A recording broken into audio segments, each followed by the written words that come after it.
Hello. I have put the French motor to one side. I've kept the flywheel in case I need it. Put the oil pan back on.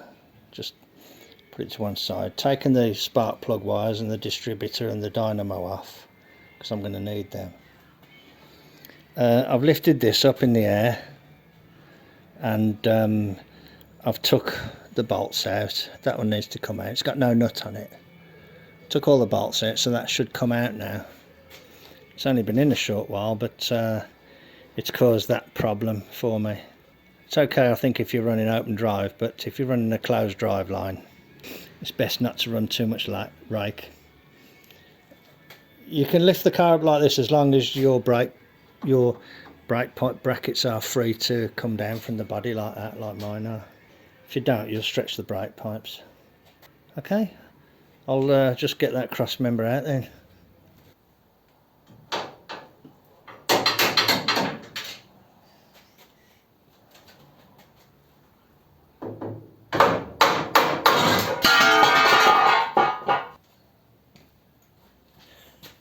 That come out a bit easier than I expected.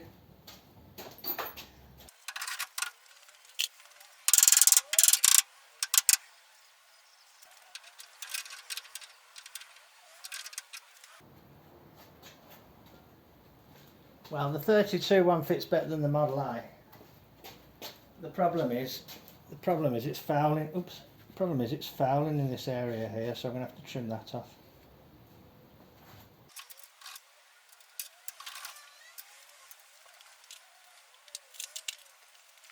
Okay, you don't need to see me faffing around looking for nuts and bolts. I'll get that bolted in.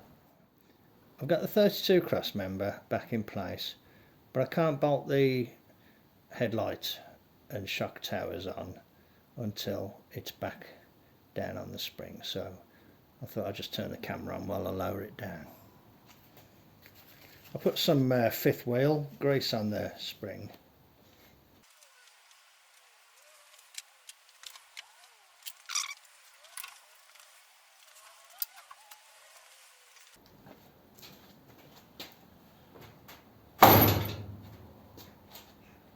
That's got it.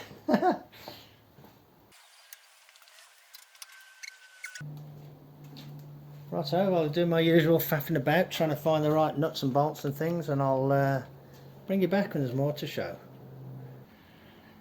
Hello.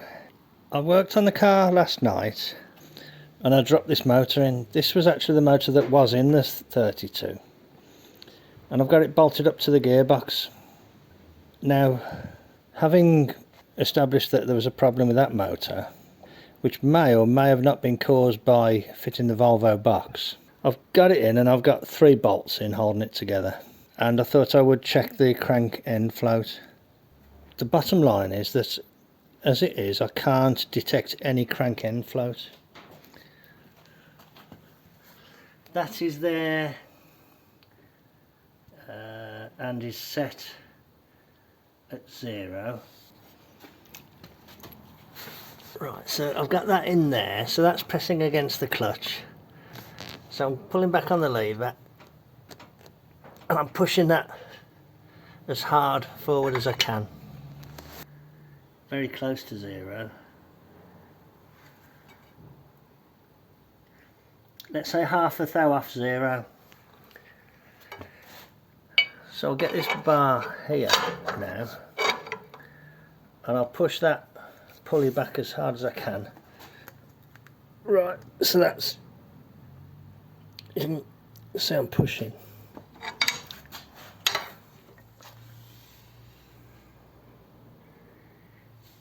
It hasn't moved, has it?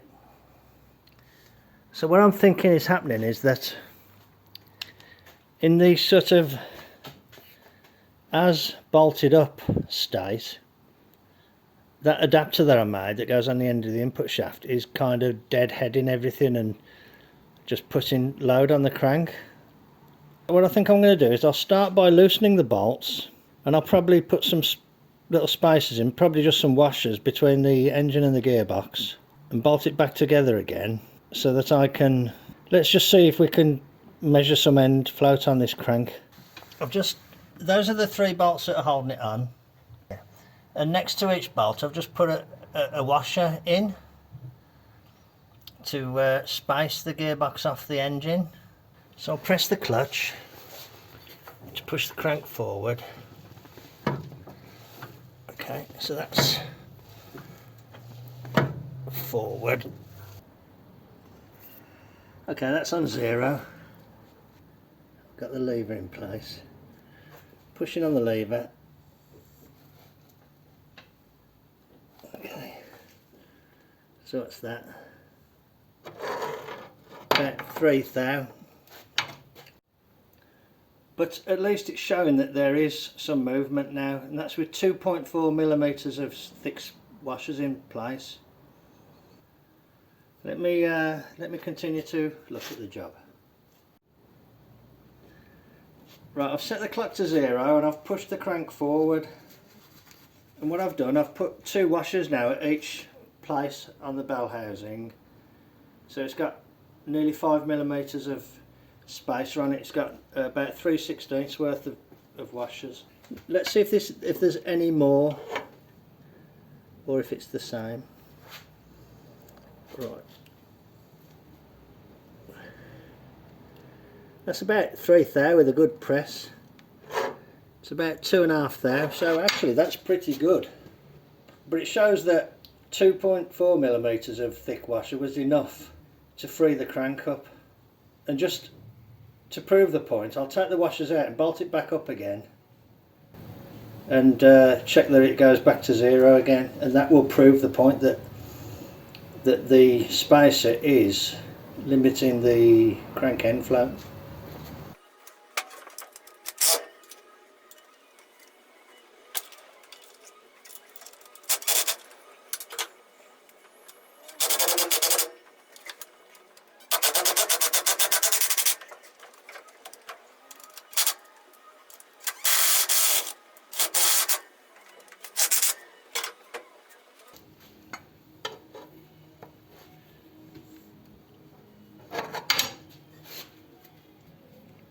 So that is actually reading nearly 3 thou the other way, isn't it? That moved. Okay, so I'll go and push it now. So definitely that spacer is restricting the travel. Now what I'll be interested in is going back and looking at this footage to see what happened when I tightened the engine, because it appears to have pushed the crank even further forward than its natural sitting position. So there's a very heavy preload on that crank. I'll go and loosen the bolts off and just see where it comes to.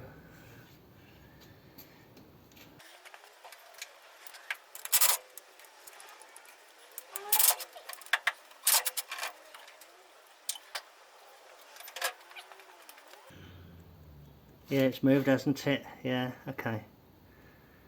Okay, righto. That's the smoking gun, isn't it? That's the smoking gun. That's what caused the crank damage on the other motor. That's a shame, isn't it? Oh dear. Oh dearie dearie dear. Okay, righto. I'm going to pull this motor back out and get that spacer off and shorten it. Back in a bit. Okay, back in a bit.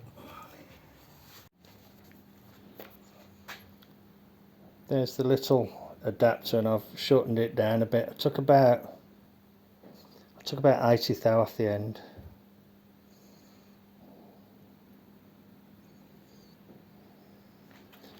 There's the bearing. You see, the bearing's only that thick, so you know it doesn't have to stick, and you can see where it's been in the bearing, so it doesn't have to stick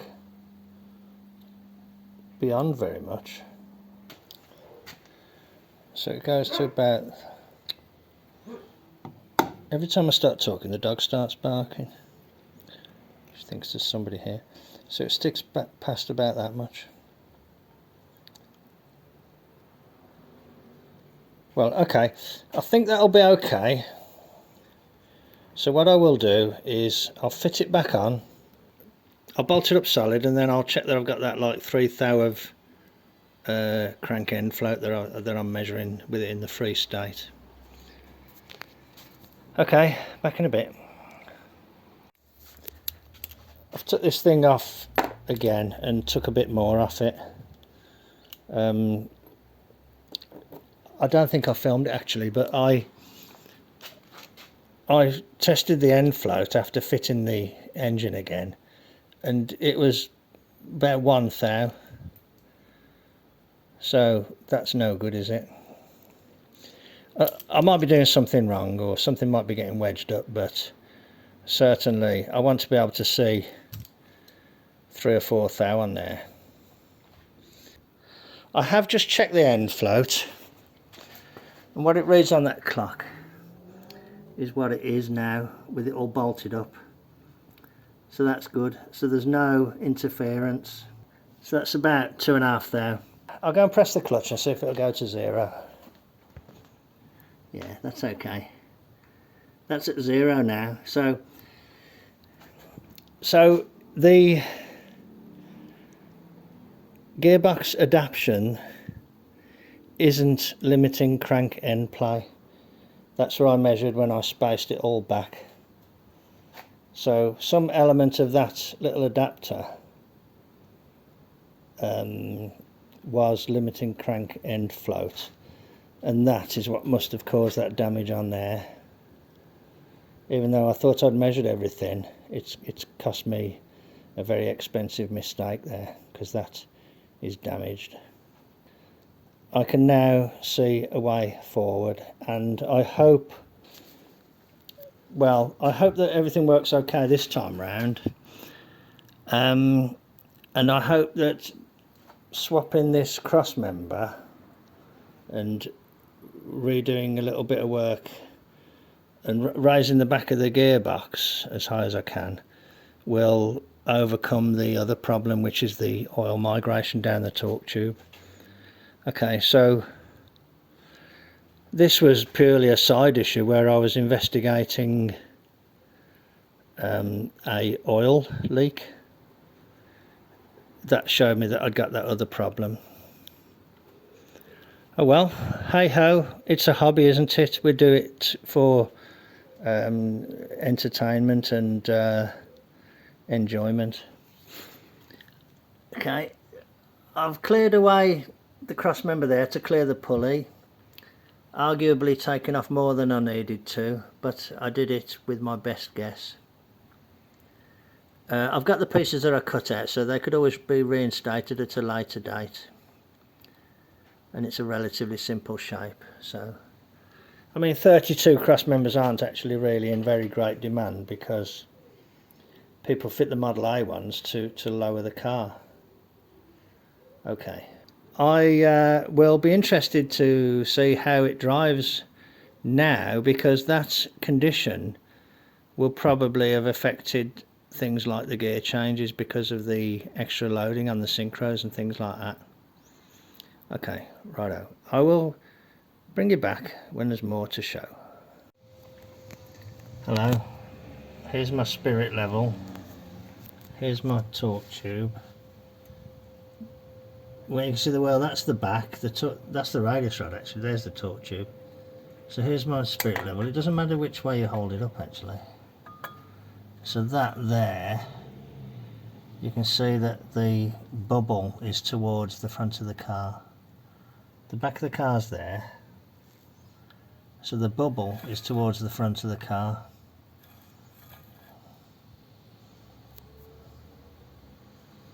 And if I pull the front down, that goes to the middle. So it was actually downhill like that before, and now it's uphill. Okay, right then. I'm hoping that will fix my oil migration problem, and then in turn, although I will probably try and seal it better, it should help an oil grease ejection problem at this area here, because what's been happening is the oil has been coming down the torque tube to this area and it can't get out because it can't get into the gearbox because of the seal. So it's been sort of washing the grease out of there and then dripping out at the bottom and dripping out at that joint there where it should have a seal. It's got a seal, but it can't cope with liquid oil. It can cope with grease and kind of not letting dirt in. So I'm crossed fingers. Let's hope that that has improved the situation. Okay, right. Yeah, let's so I need to put my exhausts back on. There's the exhaust down there, and hopefully in a little bit, when I put some water in it, some coolant, I should be able to go for a little test drive. Hello, welcome to Mart's garage. The car's all back down on the ground. It's got the new it's got a Plodder motor in it. That's the one that actually was in it when I first built the car. It's one that I had in the truck, but it runs, and it's, other than oil pressure diminishing as it gets hot, it's okay. Typical flathead, typical old stock flathead. I had to lengthen this arm to suit, you know, the single carb instead of the twin carbs, and I had to replace that pipe there because of the way this is orientated. Oh, that's no good, look. Oh, I forgot about that. That needs repairing. Okay, that's a job that I'd forgotten about. Okay, so other than a couple of little things like putting coolant in it and putting the exhausts on and putting the floor in, this sort of rework is done. It's got the modified 32 cross member in it, which has lifted it an inch over what I had with the Model A cross member. So this is back to how I had it. And I've raised the back of the gearbox up as much as I can, all to raise the front of the torque tube to increase the slope of the torque tube. Hopefully, fingers crossed, that will help with my oil migration problem. Okay, I'll get it filled up with coolant, I'll get the exhausts on and the floor in, and hopefully a little bit later I'll take it for a drive. I'm just about to do the first start on this motor. I thought I'd better just get the camera rolling. I'm just seeing if I can prime the carb.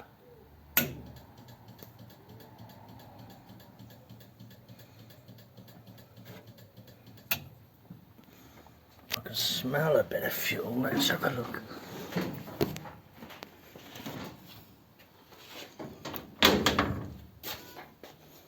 Ah, what did I say? I forgot all about that, look. That's no good, is it? Okay. I think the thread has stripped or something. Okay, so I'm going to have to postpone the start. I'll see about fixing this. There's the very slightest hint of wetness, but I've stopped that bad leak. I got a long bolt and threaded it right the way down and then measured all the lengths, and then I've made a new bolt that's longer than the original. And I had to put an O-ring around the outside, but I think that'll be okay now. I think that'll get better as it gets used a bit and things start to dry out. Rather, it's dried out, it needs to get moistened up. Oh, the electric fuel pump is on at the moment and it's not pumping out, so that's good. So it ought to start now.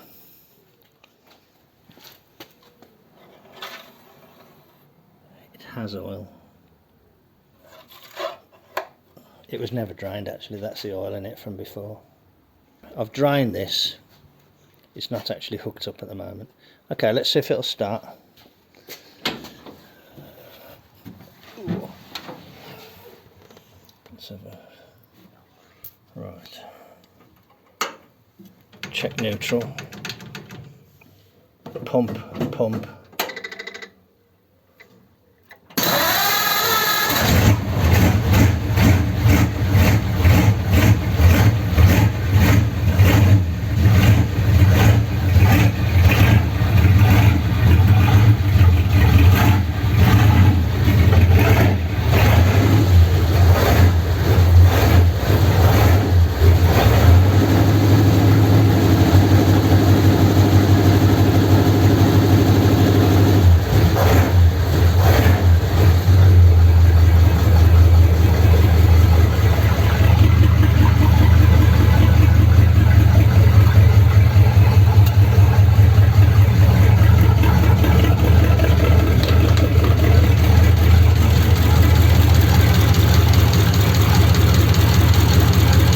In theory that pump is working now.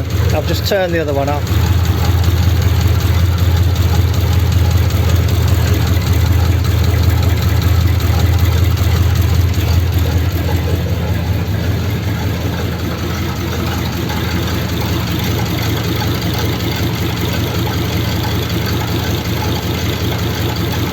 Okay, I'll get the car back out and we'll have a run around the block.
To readjust the clutch.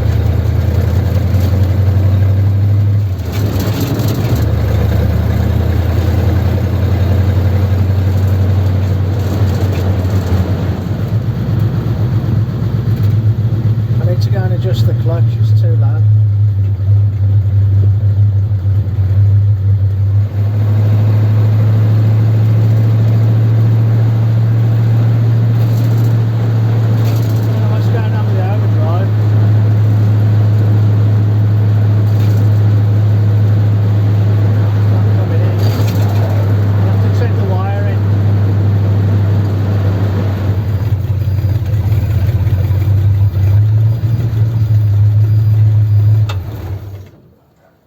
Okay, we've been round the block, made it back safely, so that's good. I'm going to adjust the clutch and have a look to see if I can see why the overdrive doesn't appear to be working.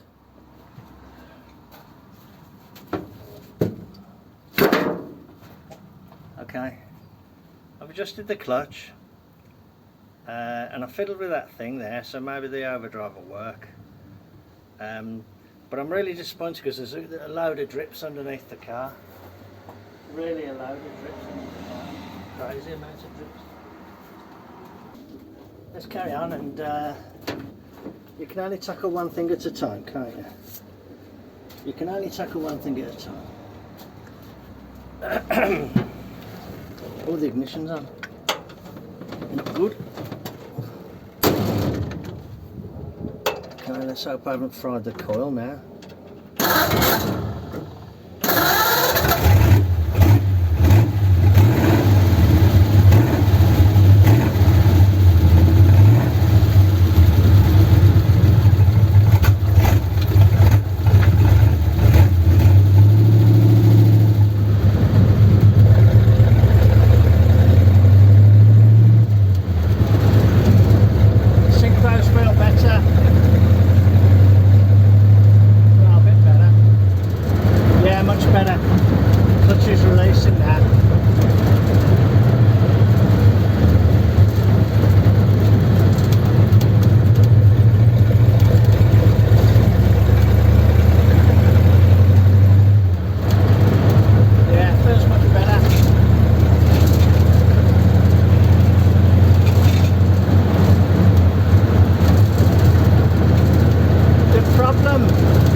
it goes over that switch, but I haven't got it on at the moment.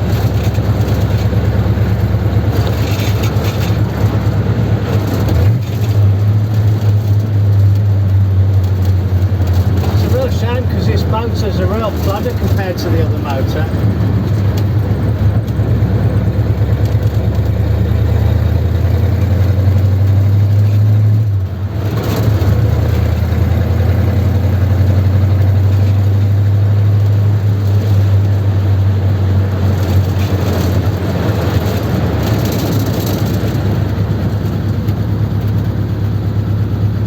Yeah, the synchros are much better.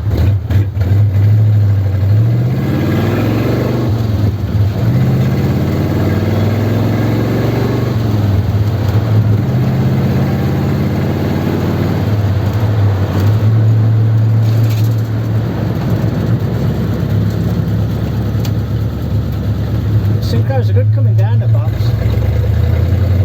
Not so good going up the box.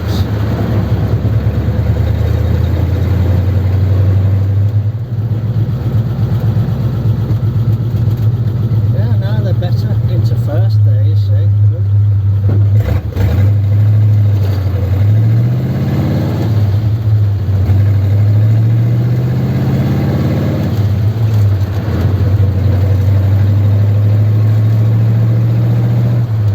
Yeah, nice. Up through the gears.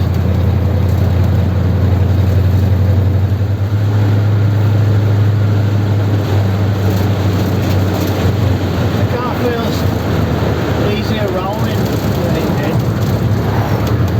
I don't know if that's just psychosomatic, because I know that must have been creating a lot of drag.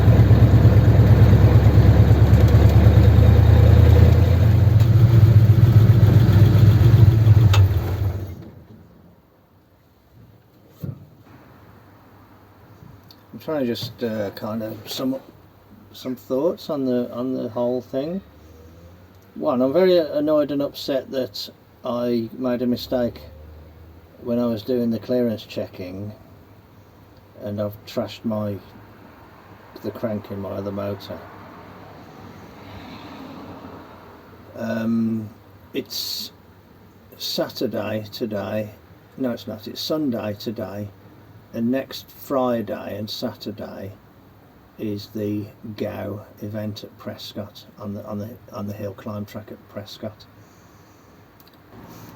So what's going through my mind now is, should I try and fix the other motor and get to GOW with that motor, or should I just go with this motor?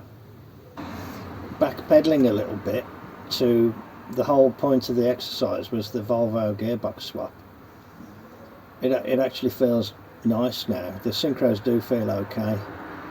The clutch feels okay. The effect of the overdrive when it kicks in feels good. I'd like to drive it a lot more, because when I was driving it before, the synchros felt really bad, but I know why now, because the friction, or the input shaft was all bound up, and that was what was putting the end load on the crank, and it was bound up not against the crank but against the bearing in the flywheel, you know, the pilot bearing. Now it appears to be working okay, and it works nice and it works well, but I've only got it behind this plodder of a motor now. So I think I will work towards repairing my engine. My problem is kind of logistics. There's a French engine in the truck which has a good crank and good oil pressure, so I suppose I could pull that motor and use that to put a new bottom end in my overboard engine, you know, that's probably a good way of doing it. I've got a motor that I can put in the truck that I'm waiting to see how that goes, so that would probably be a good thing.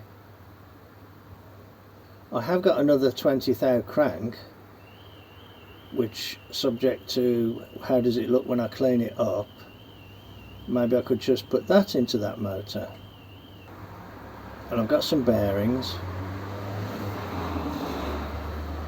That might be the quickest and easiest way of sorting it out, to just do that, get that crank, and I might even see if I can do that quickly over the next couple of days and swap it in for the weekend.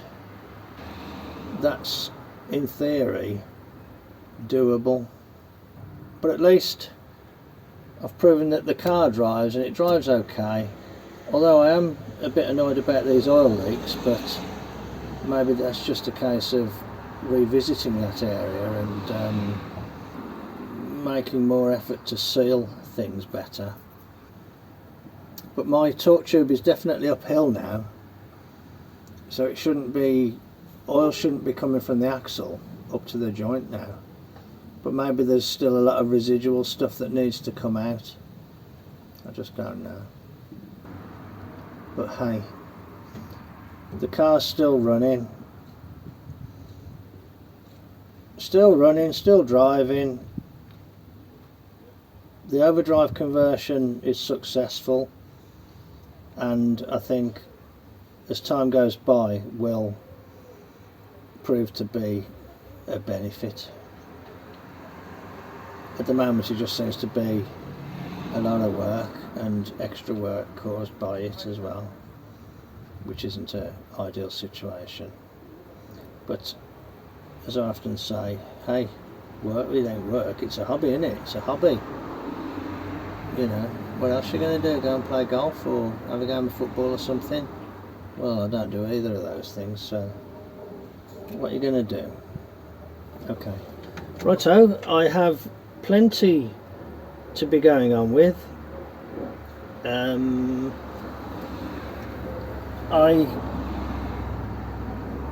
of the other positive things is that I've proven that it's actually quite easy to take the engine in and out.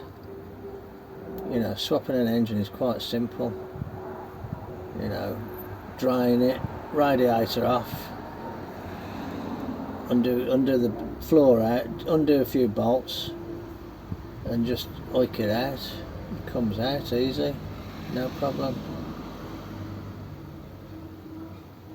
Okay, right, I'm going to have my tea. Thanks very much for joining me in the car. Thanks very much for hearing me ramble about various things. Take care, and I'll catch you on the next one. Cheers then, bye.